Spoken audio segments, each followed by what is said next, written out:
میں عطا کروں گا۔ اللہ فرماتا ہے کرب میں مبتلا میں کروں گا۔ ادھر سیدہ زینب فرماتی ہیں یا اخی حل استعدت للشہادہ، اے سونے ویر بتائیں کیا آپ شہادت کے لیے تیار ہیں؟ لوگوں وہ جو ابتدا میں بات کی تھی کہ اللہ ہر وجود کا پیکر اتم قرآن میں دکھاتا ہے، اللہ بتا گے رہا تھا لوگوں قیامت تک اگر کسی کو شے کے ساتھ آزمانے کے لیے بشریت میں پیکر اتم دیکھنا ہو وہ بھی حسین کو دیکھ لے۔ اگر کسی امتحان خوف میں کسی وجود کو پیکر اتم دیکھنا ہو وہ بھی حسین کو دیکھ لے۔ اگر بھوک کی آزمائش میں پیکر اتم کو دیکھنا ہو حسین کو دیکھ لے۔ اپنی جان کو اللہ کے حضور پیش کرنے کے معاملے میں دیکھنا ہو وہ بھی۔ آپ فرماتے ہیں اے میری بہن نام یا اختہ ہو، آپ کا بھائی شہادت کے لیے کیوں نہ تیار ہو؟ ابھی آنکھ لگی تھی نا، رأیت جدی فی المنام، بابا خواب میں تشریف لائے تھے، فرمایا حسین صبح پریشان نہیں ہونا، انک لاحق بنا، ہم بس آپ کا انتظار کر رہے ہوں گے، ہم آپ کا۔ سامعین محتشم یہ جملے فرمائے، امام عالی مقام کی بہن آپ کی ڈھارس بندھا کر اپنے خیمے میں چلی گئی، شہادت کی طرف نہیں جانا چاہتا، ایک حقیقت کرب آزمائش آپ کو بیان کرنا چاہتا ہوں۔ رات ہوئی، رات گزر گئی، صبح ہوئی، سورج نکلا، پو پھوٹی، امام عالی مقام کے ساتھی اپنا آپ قربان کرنے پر آمادہ ہوئے، سب رفتہ رفتہ اپنا آپ لٹاتے رہے، اہل بیت پر اپنا آپ قربان کرتے رہے۔ جب سب قربانیاں دے چکے اب ثمرات کی قربانیوں کی ابتدا ہو رہی تھی، وہ ثمرات جسے اولاد سے تعبیر کیا گیا ہے۔ ثمرات کہتے ہیں پھلوں، کسے کہتے ہیں؟ حسین کا پھل علی اصغر تھا، حسین کا پھل علی اکبر تھا، حسین کا پھل قاسم تھا، حسین کا پھل اون تھا، حسین کا پھل محمد تھا۔ فرمایا مولا ایک ہی چیز باقی رہ گئی ہے، اب حسین وہ بھی تیرے حضور قربان کرتا ہے۔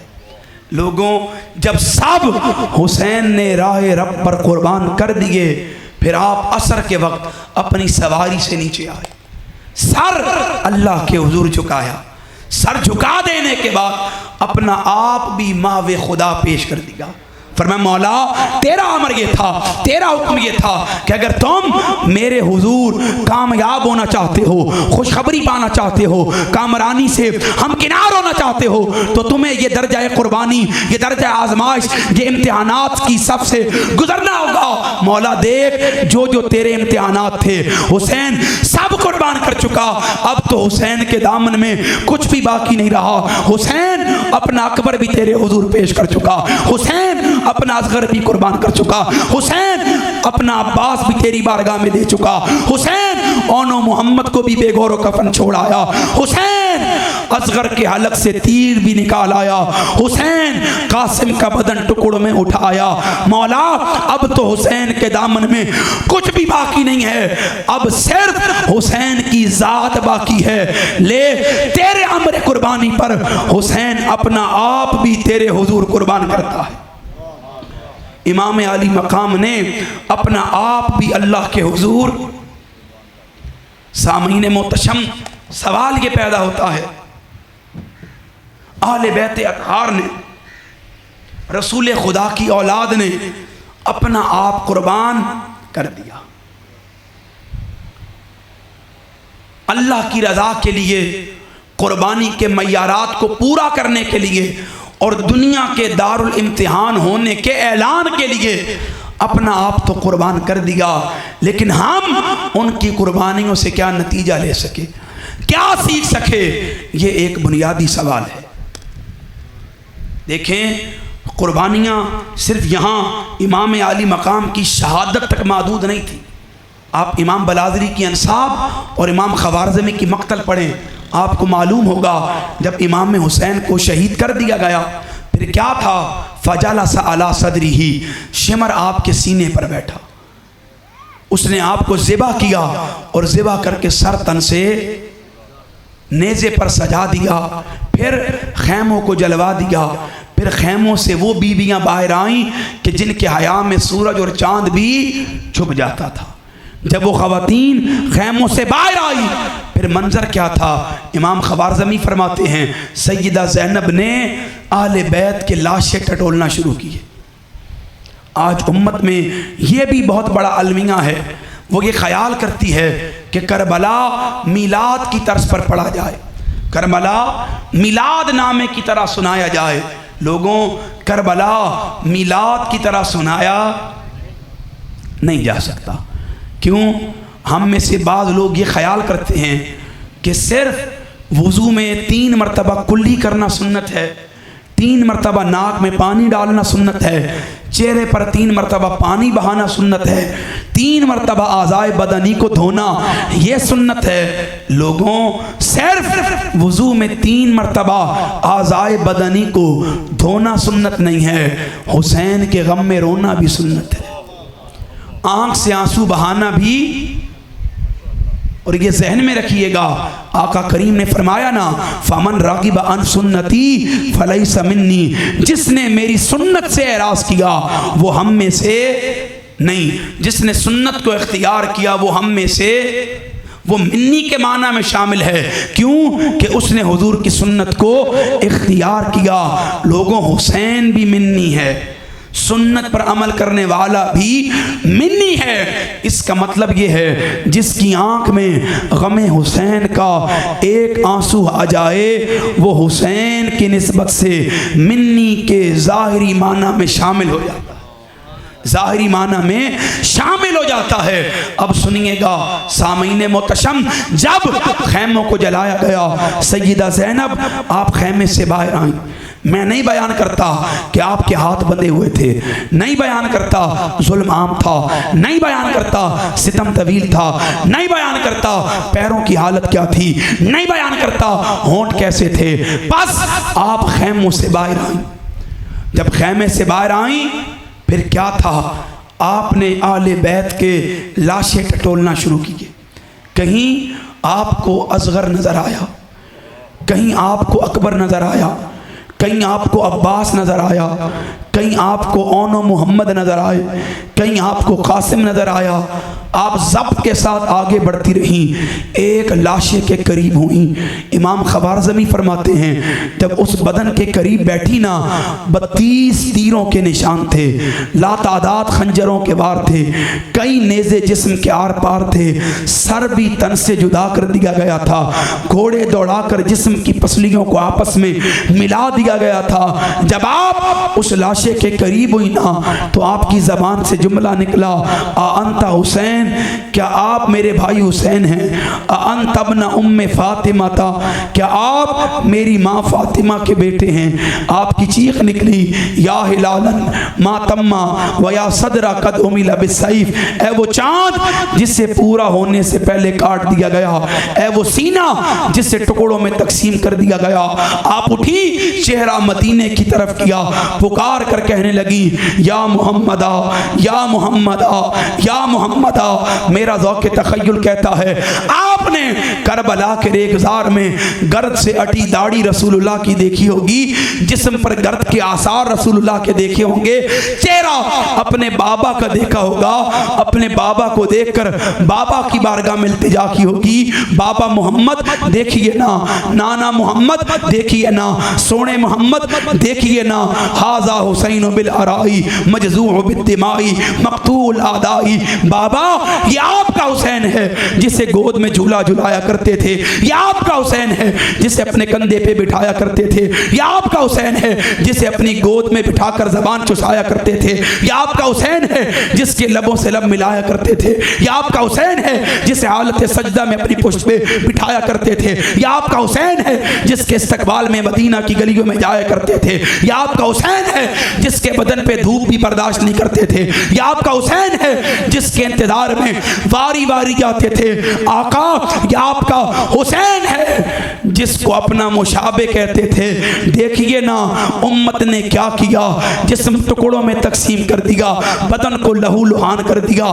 حالت یہ ہے آپ کے بیٹے کا سر بھی نوکے نیزہ پر لوگوں صرف اتنا ہی نہیں، امام خوارزمی فرماتے ہیں سیدہ زینب نے پھر جملے کہے. آپ نے فرمایا بابا صرف آپ کے بیٹے کو شہید نہیں کیا، کیا ہوا؟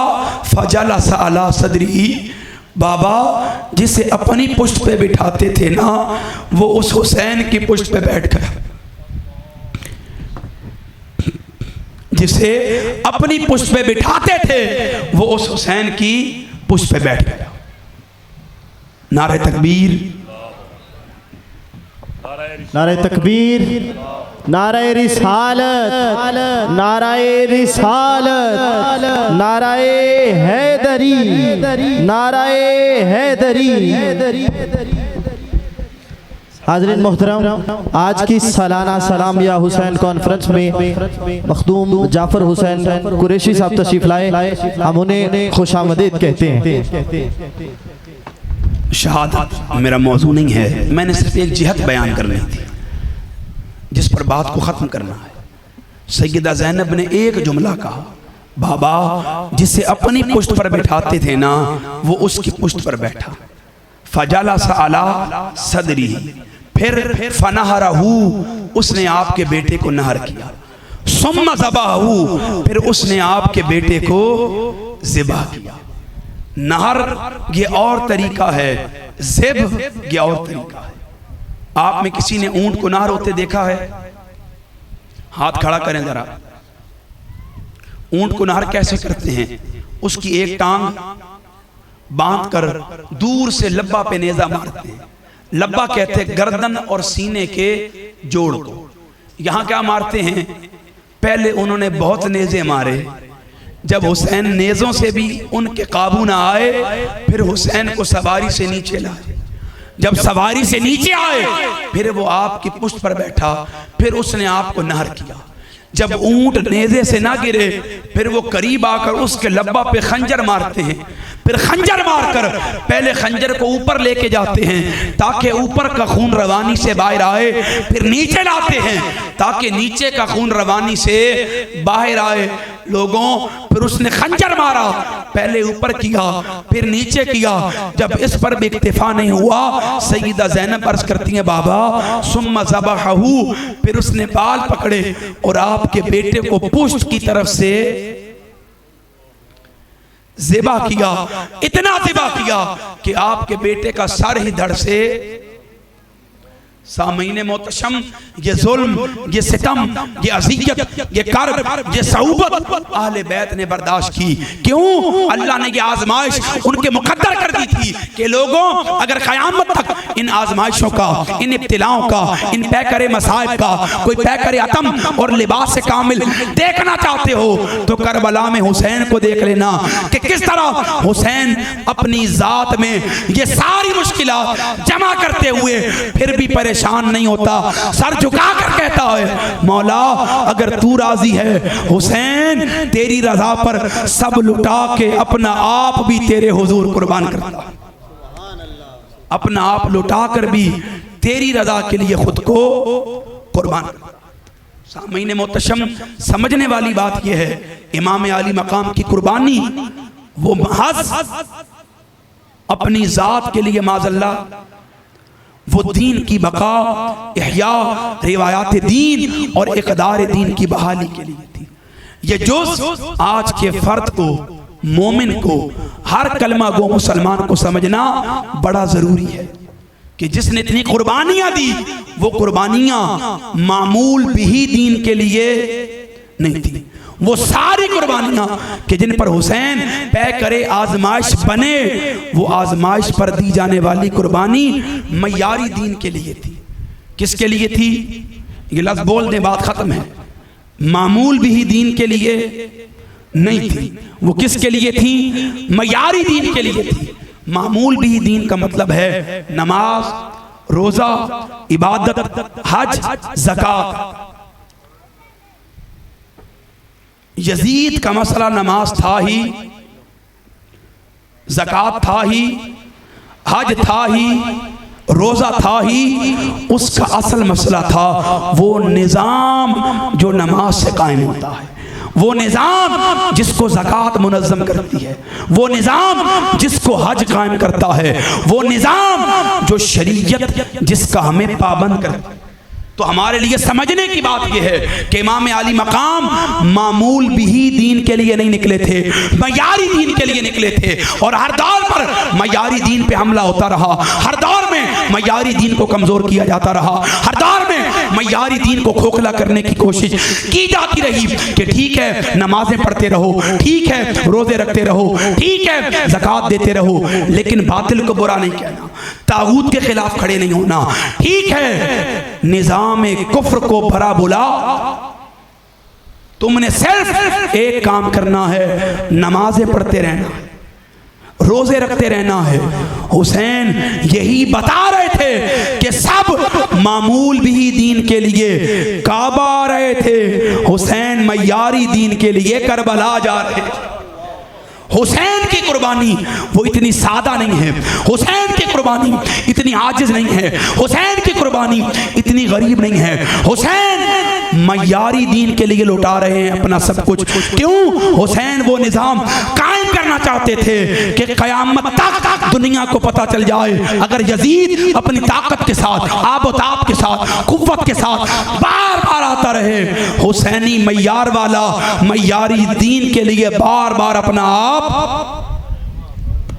اس دور میں علماء ربانیین اس فکر کو زندہ کرنے کے لیے ہمہ وقت کوشاں ہیں، اور ان میں ایک عصر حاضر کا بہت بڑا حوالہ وہ سیدی شیخ الاسلام ڈاکٹر محمد طاہر القادری کا ہے کہ آپ اس دور پرفتن میں جہاں امت کو اصلاح احوال کی طرف بلاتے ہیں، اصلاح معاشرہ کی طرف بلاتے ہیں، امت کو نفس کی درستگی کی طرف بلاتے ہیں، وہیں آپ لاشعور میں معیاری دین کا وہ شعور بھی پیدا کرتے ہیں کہ ہم نے نماز کو محض نماز نہیں سمجھنا، ارکان نہیں سمجھنا، حقیقت میں نماز کو وہ نظام سمجھنا ہے جو دین کا مطلوب بھی ہے اور دین کا مقصود بھی ہے۔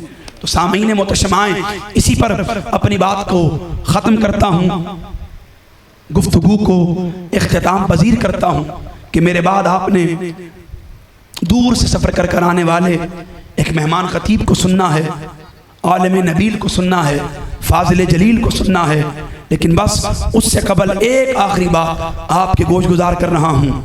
جتنے احباب یہاں بیٹھے ہیں کوشش کریں اپنی زندگی کو امام عالی مقام امام حسین علیہ السلام کی جد و جہد کے اس مقصد کے ساتھ منسوب کریں جو مقصد ان کی قربانی کی ابدیت کو زندہ کرتا ہے، ان کی قربانی کی ابدیت کو۔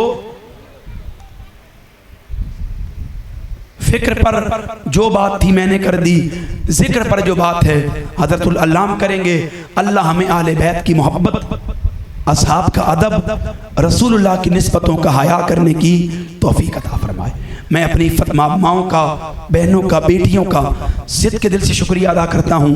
آپ تمامی احباب علماء و سادات کا، سب سے بڑھ کر برادر اکبر حضرت علامہ محمد سہیل اکرم قادری صاحب کا، تحریک منہاج القرآن کے جملہ قائدین و ذمہ داران کا، یوتھ لیگ کے اپنے بھائی مبشر صاحب کا، میرے بھائی یورپ سے تشریف لائے زائد نواز صاحب کا، اللہ ان سب کو سلامت رکھے، علم و حلم و عمل میں مزید۔